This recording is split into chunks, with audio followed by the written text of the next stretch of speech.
ఏ రోజు మనం పంపనూర్లో ఉన్న శక్తివంతమైన శ్రీ సుబ్రహ్మణ్యేశ్వర స్వామి టెంపుల్ చూడ్డాం. Hello friends, welcome to Balayya talkies.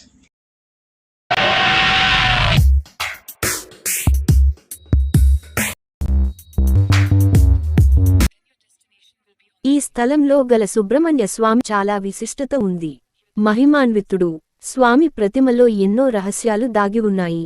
సంతానానికి, ఆరోగ్యానికి, ఆర్థికపరమైన బాధలు తగ్గడానికి పూజలు చేస్తారు. నమ్మి వచ్చిన వారికి అన్ని రకాల సమస్యలు తొలగిపోతాయి. ఒకే శిలలో 5 రూపాలతో దర్శనమిచ్చే ఈ సుబ్రహ్మణ్యేశ్వర ఆలయం అనంతపురం జిల్లా ఆత్మకూరు మండలంలోని పంపనూరు గ్రామంలో కొలువై ఉంది. ధన ధాన్యాలను, జ్ఞానాన్ని, ఆరోగ్యాన్ని అందించే వరప్రదాతగా అక్కడ స్వామి ప్రసిద్ధి చెందాడు. పంపనూరు క్షేత్రంలో ప్రతిష్ఠించిన సుబ్రహ్మణ్యేశ్వరుడు 7 శిరస్సులతో దర్శనమిస్తాడు. ఇక్కడి మూలవిరాట్టును ఒకే శిలతో 5 రూపాలు స్ఫురించేలా మలిచారు. విగ్రహం పీఠం నుంచి శిరసు వరకు ఒక్కో రూపం ఒక్కో దేవతను సూచిస్తుంది.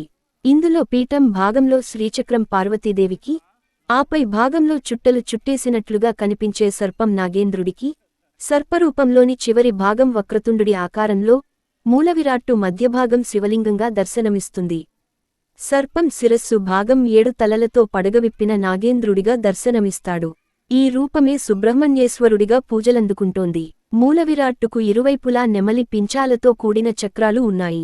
సుబ్రహ్మణ్యేశ్వరుడి మూలవిగ్రహం 5 శక్తి రూపాలతో వెలసి ఉండటం, శివుడు, పార్వతి, గణపతి, షణ్ముఖుడు, నాగేంద్రుడు ఇలా పరివారమంతా ఒకే చోట, ఒకే విగ్రహంలో దర్శనమివ్వడం ఇక్కడి ఆలయంలో విశేషం.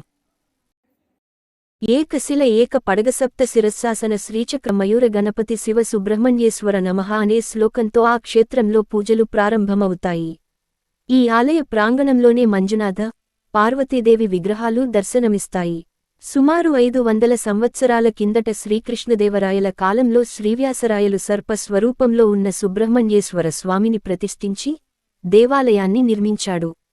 పూర్వం యోగులు, మహర్షులు తపస్సును ఆచరించిన ఈ తపోవనంలో 7 కోనేర్లు ఉండేవని చెబుతుంటారు. ప్రస్తుతం వీటిలో 6 కోనేర్లు శిథిలం కాగా, దేవాలయం తూర్పు దిక్కున 1 కోనేరు మాత్రమే మిగిలి ఉంది. కాలక్రమంలో ఈ ఆలయం శిథిలావస్థకు చేరుకుంది. తర్వాతి కాలంలో ఆలయ జీర్ణోద్ధరణ పనులకు శ్రీకారం చుట్టి అభివృద్ధి చేశారు. ప్రతి శ్రావణ, కార్తీక, మాఘమాసాల్లో విశేషమైన ఉత్సవాలు నిర్వహిస్తారు. ప్రధానంగా శ్రావణ మాసంలో శతసర్ప క్షీరాభిషేకం, సుబ్రహ్మణ్యేశ్వరుడి కళ్యాణం, అష్టోత్తర కలశాభిషేకం, మూలవిరాట్టుకు అఖండ అన్నాభిషేకాన్ని జరిపిస్తారు. కార్తీక మాసం 3వ ఆదివారం ఉసిరి చెట్టు, తులసీమాత, బృందావనానికి తులసీ దామోదర కళ్యాణోత్సవం జరిపిస్తారు. అదే రోజు ఆలయ ప్రాంగణంలో కోటి దీపోత్సవాన్ని నిర్వహిస్తారు. ప్రతి మాఘమాసం 2వ ఆదివారన్నాడు శ్రీవల్లీ దేవసేన సమేత సుబ్రహ్మణ్యేశ్వర ఉత్సవమూర్తులకు కళ్యాణోత్సవం వైభవోపేతంగా నిర్వహిస్తారు. మహాశివరాత్రి రోజున ఆలయానికి ఉత్తరానున్న కైలాసద్వార ప్రవేశం కల్పిస్తారు. నాగదోషం, కాలసర్పదోషం, శనిగ్రహ దోషం, రాహుకేతు దోషాలు ఉన్న భక్తులు ఈ ఆలయాన్ని సందర్శించి స్వామివారికి ప్రత్యేక పూజలు చేస్తారు. భక్తులు కోరిన కోరికలు నెరవేరడంతో స్వామివారికి ఇక్కడ 108 ప్రదక్షిణలు చేస్తుంటారు. పంపనూరు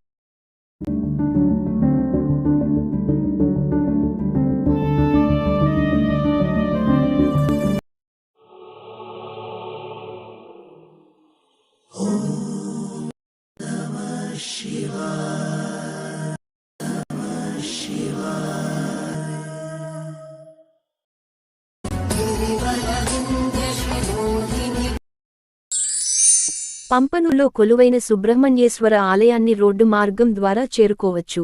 అనంతపురం నుంచి కళ్యాణదుర్గం వైపు వెళ్లే ప్రధాన రహదారిపై 18 కిలోమీటర్ల దూరంలో నెలకొని ఉంది ఆలయం. అనంతపురం నుంచి కళ్యాణదుర్గం, రాయదుర్గం వెళ్లే ఆర్టీసీ, ప్రైవేటు బస్సుల్లో పంపనూరు చేరుకుని అక్కడి నుంచి ఆటోల్లో ఇక్కడికి రావచ్చు. శ్రావణ, కార్తీక, మాఘమాసాలు, మహాశివరాత్రి వంటి పర్వదినాల్లో ఆర్టీసీ ప్రత్యేక బస్సులు నడుపుతూనే. ఈ ప్రదేశంలో ఎందరో మహానుభావులు తపస్సు చేశారని ప్రతీతి. ఆ సమయంలో ఈ ప్రాంతం చుట్టూ 7 ఆలయ ట్యాంకులు ఉండవలసి ఉంది. ప్రస్తుతం ఇది ఒక టెంపుల్ ట్యాంక్ మాత్రమే అందుబాటులో ఉంది. శ్రీకృష్ణ దేవరాయకి ఆధ్యాత్మిక గురువు, రాజగురువు శ్రీ వ్యాసరాజు ఇక్కడ శ్రీ సుబ్రహ్మణ్యేశ్వర స్వామి విగ్రహాన్ని ప్రతిష్ఠించారు. తర్వాత ఈ దేవాలయం వైపు పెద్దగా శ్రద్ధ చూపలేదు. 1980 నుండి 90 మధ్యకాలంలో ఈ ఆలయం పునరుద్ధరించబడింది మరియు రోజువారీ పూజలతో ప్రారంభించబడింది. 2008లో శ్రీ గణపతి సచ్చిదానంద స్వామి ఆలయ సముదాయంలో శివుడు మరియు పార్వతీ దేవి కోసం ఉప ఆలయాలను నిర్మించారు. పంపనూరు సుబ్రహ్మణ్య స్వామి దేవాలయం విశిష్టత ప్రధాన దేవతలో శివుని కుటుంబం మొత్తాన్ని కనుగొనవచ్చు. విగ్రహం పైభాగం సింహధ్వజం, నరసింహ రూపం, విష్ణు తత్వం, శ్రీకృష్ణ దేవరాయ వంశముద్రలను సూచిస్తుంది. మధ్యభాగంలో శివలింగ ఆకారం ఉంటుంది. ఇది ఆరోగ్యకరమైన జీవితాన్ని సూచిస్తుంది. మోక్షప్రాప్తి, పార్వతీ దేవిని సూచించే శ్రీచక్రాన్ని దిగువన చూడవచ్చు. పూజా ప్రయోజనాలు: ఈ శ్రీచక్రం రాహు దోష నివారణ, సంపద, భర్త యొక్క దీర్ఘాయువు. 7 తలల పాము సుబ్రహ్మణ్య స్వామిని సూచిస్తుంది. ఈ సప్త శిరస్సు నుండి పూజ ప్రయోజనాలు: నాగదోష నివారణ, వివాహంలో అడ్డంకులు తొలగిపోతాయి మరియు వివాహిత జంటలకు పిల్లలలో ఉన్న అడ్డంకులు కూడా తొలగిపోతాయి. కుజ దోష నివారణ, వంగిన లైనింగ్ శ్రీ గణపతిని సూచిస్తుంది. ఈ వర్కతుండం వల్ల పూజ ప్రయోజనాలు: కేతు గ్రహ నియమాలు, వ్యాపారంలో పురోగతి. 108 ప్రదక్షిణలతో 9 లేదా 11 నిరంతర మంగళవారం ప్రధాన దేవతకు పూజ చేయడం ద్వారా నాగదోషం, రాహుకేతు దోషం, కాలసర్ప దోషం, నవగ్రహ దోషం, కుజ దోషాలు తొలగిపోతాయని నమ్మకం. పంపనూరు సుబ్రహ్మణ్య స్వామి ఆలయానికి ఎలా చేరుకోవాలి? 1. అనంతపురం నుండి పంపనూరుకు నేరుగా బస్సు సౌకర్యం ఉంది. అనంతపురం నుండి పంపనూరు 20కి మీ. 2. తిరుపతి సెంట్రల్ బస్ స్టేషన్ నుండి అనంతపురం వరకు క్రమమైన వ్యవధిలో నేరుగా బస్సు అందుబాటులో ఉంది.